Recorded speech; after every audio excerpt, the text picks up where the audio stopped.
Yes. Hello बच्चों, आप लोग कैसे हो? आई थिंक ऐसा लग रहा है कि तुम लोग सभी ठीक ही होंगे। चलो कोई बात नहीं। आज मैं तुम लोगों के सामने टॉपिक रखना चाहता हूँ, chapter number 4, carbon and its compound. Okay. तो आज कार्बन के बारे में हम इस चैप्टर में जानेंगे। ये chapter number 4, carbon and its compound, ठीक है। तो इसमें हम जानेंगे तो कार्बन क्या है, ये हम लोगों के लिए क्यों इम्पोर्टेंट है, ये किस तरह से कंपाउंड फॉर्मेशन करते हैं, इनके बारे में हम लोग इस चैप्टर में डिस्कशन करेंगे।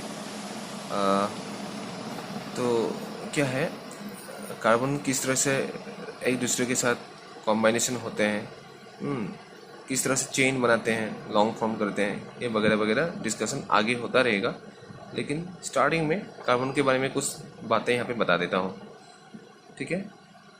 कार्बन एक ऐसा एलिमेंट है जो कि पीरियडिक टेबल में इसका प्लेसिंग है, इसका पोजीशन है period number 2, column number 14। Okay, इसमें कार्बन को पोजीशन किया गया है, ठीक है, प्लेसिंग किया गया है। चलो थोड़ा यहाँ पे रिटर्न में कुछ दिखा देता हूँ, जो कि तुम लोगों के लिए उस समय रेडी करके रखा हूँ।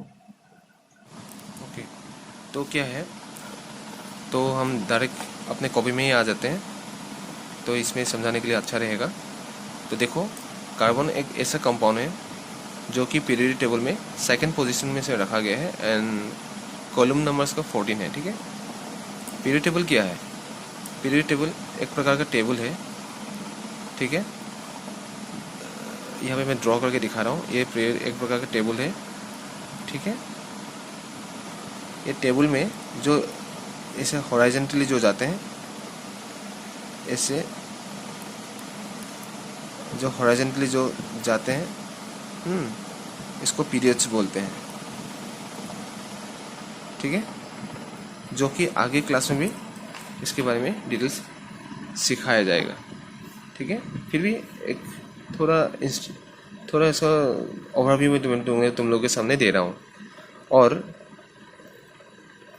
इस तरह से जो वर्टिकल लाइंस आते हैं, ठीक है, ऐसे वर्टिकल लाइंस को बोलते हैं कॉलम, ठीक है। तो ऐसे कॉलम में नंबरिंग किया गया है 1 2 3 4 5 6 इस तरह से, और इस तरह से भी, जैसे कि 1 हो गया तो ये 2 3 4 इसी तरह कुछ नंबरिंग किया गया है। तो इस नंबरिंग में ऐसे जाके इसका पोजीशन होगा 14 नंबर ग्रुप में जाके होगा, और इस तरफ से जाके और इस तरफ से 14, और ये सेकंड में आएंगे, सेकंड में पीरियड। यहाँ पे कार्बन को प्लेसिंग किया गया, जो कि आगे नेक्स्ट जो लोग जो क्लासेस में जो नेक्स्ट चैप्टर होगा उसमें इसके बारे में डिटेल्स बताया जाएगा। तो फिर भी ये जानकारी रखने के लिए ये जरूरी है। तो कार्बन का पोजीशन पीरियड टेबल में कहाँ है?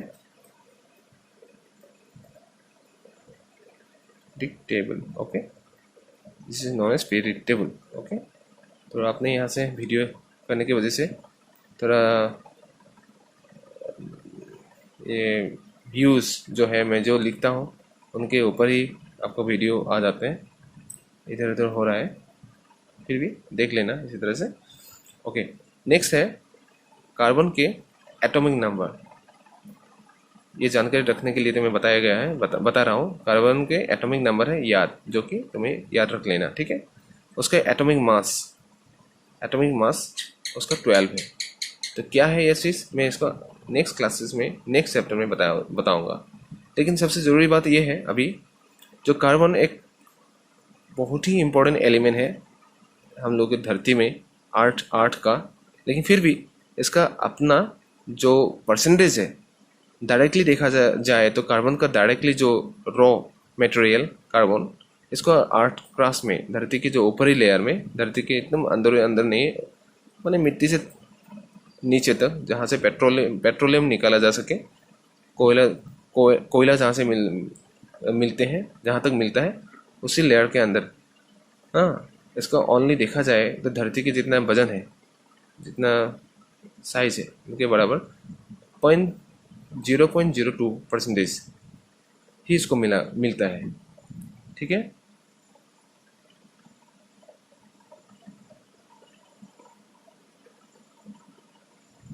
एज ए मिनरल्स को पाया जाता है। ओके, एज ए मिनरल्स 0.02% को पाया जाता है। ठीक है, और एटमॉस्फेयर में ये 0.03% ही ओनली पाया जाता है, जो कि as a carbon dioxide gases वगैरह के रूप में इसको पाया जाता है। ठीक है, तो धरती में जितना इसका मास है, जितना धरती जिस तरह से बड़ा है उसके अनुसार ओनली 0.02% का अनुपात इसमें है, और इसका 0.03 एज ए गैस एटमॉस्फेयर में पाया जाता है, जो वायुमंडल में। ठीक है, यह है कार्बन के बारे में। तो इतना कम मात्रा में मिलने के बाद भी, लेकिन धरती में अगर देखा जाए तो बहुत सारे चीज़ें हैं जो कि कार्बन से ही बनते हैं। एनीथिंग जिस तरह से ले लो, कोई मेडिसिनल दवाई वगैरह होगा, ये सब ह्यूमन बीइंग के पूरा बॉडी में कार्बन पाया जाता है। ठीक है, जो तुम खा रहे हो ग्रेन्स है, कार्बोहाइड्रेट से बना हुआ होता है। कार्बोहाइड्रेट्स एक्चुअली क्या है, कार्बन ये हाइड्रोजन के साथ जुड़े हुए होते हैं। ये कार्बन अकेला कोई चीज़ के अंदर नहीं होने से भी दूसरी चीज़ के साथ जोड़ के कंपाउंड फॉर्मेशन करके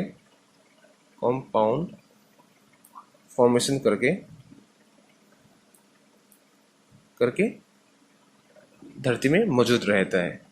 अलग अलग चीज़ों में इस तरह से पाया जाता है।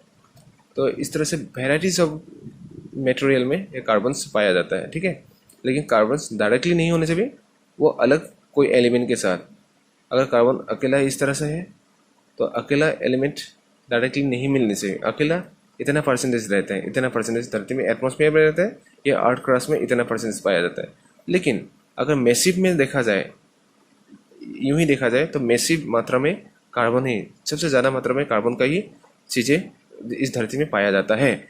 लेकिन कार्बन क्या करता है, दूसरे एलिमेंट के साथ इस तरह से कॉम्बाइनेशन हो जाता है। कोई एक्स नाम के कोई एलिमेंट के साथ जुड़ के एक कॉम्बाइनेशन फॉर्म करते हैं। This is known as compound. तो क्या है, इसके बारे में हम आगे बताएंगे। कार्बन की कुछ खासियत है। कार्बन का अपना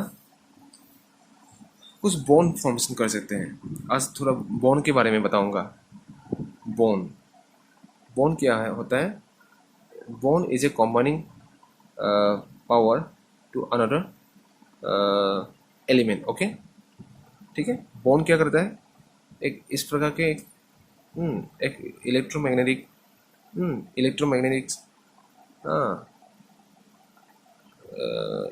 चीज़ है, जिसके जरिए वो दूसरे एलिमेंट के साथ वो अपना एक कंपाउंड फॉर्मेशन करने के लिए जोड़ सकते हैं। ठीक है,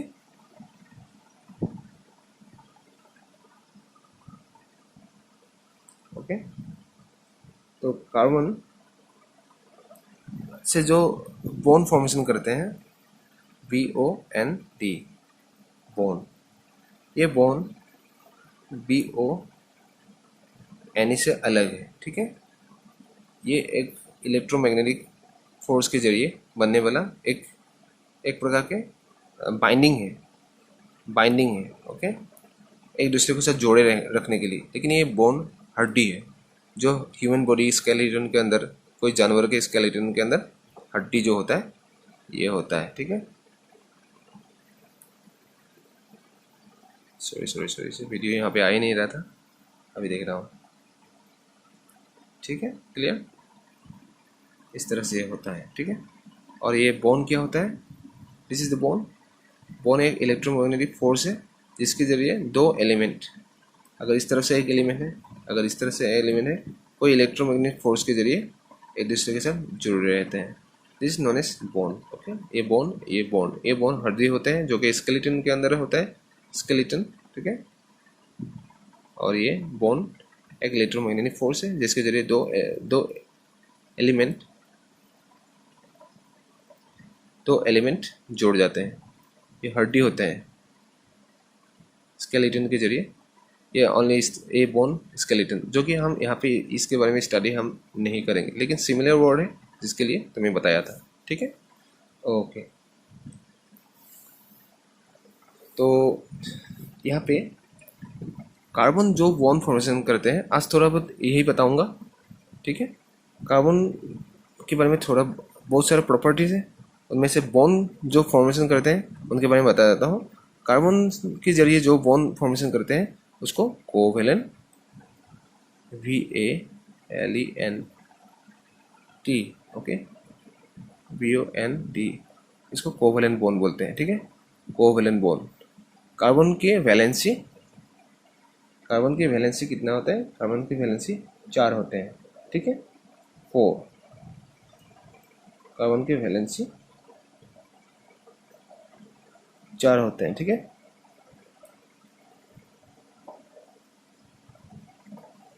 फोर होते हैं। वैलेंसी क्या होता है एक्चुअली, अभी इसके बारे में जानना जरूरी है। वैलेंसी क्या है? वैलेंसी है कॉम्बाइनिंग कैपेसिटी, किसी के साथ जोड़ने का एक्चुअली इसका ताकत कितना है? 4 है। तो 4 कोई दूसरे चीज़ के साथ वो जोड़ सकता है। अगर कार्बन, ये कार्बन है तो 4, 1 2 3 4 चारों दिशा से किसी के साथ वो जोड़ सकता है। ठीक है, ये जो 4 जोड़ने की वजह से, अगर इस तरफ से भी कोई एक एलिमेंट आता है एक्स नाम के, इस तरफ से भी कोई एलिमेंट आता है एक्स तरफ से, इस तरफ से आते हैं एक्स तरफ से, इस तरफ से भी आते हैं, तो इनका भी कुछ इलेक्ट्रॉन्स रहेगा। इलेक्ट्रॉन्स क्या करेगा? कार्बन का अपना सपोज ये मान लो इलेक्ट्रॉन्स है, दिस इज इलेक्ट्रॉन्स, इसका भी इलेक्ट्रॉन्स है। ये मैं क्रॉस कर दिया हूँ अभी। जब आमने सामने होता है तो इलेक्ट्रोमैग्नेटिक एक फोर्स के साथ एक बाइंडिंग फॉर्मेशन होता है, बॉन्ड फॉर्मेशन होता है, इसके साथ एक बॉन्ड फॉर्मेशन होता है। ओके, इसके साथ ये चारों को अभी ये क्या करेगा?